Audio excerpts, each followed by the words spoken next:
Yan, ginagawa na yung layout kung paano sisimentuhan sa baba ng aking kubo. Yan, tapos yung pinsan kong gwapo doon, ginagawa na rin yung water system namin.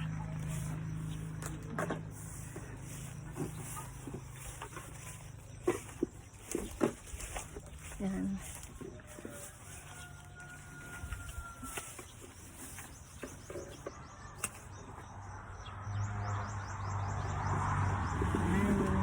System namin. Punta doon sa gilid.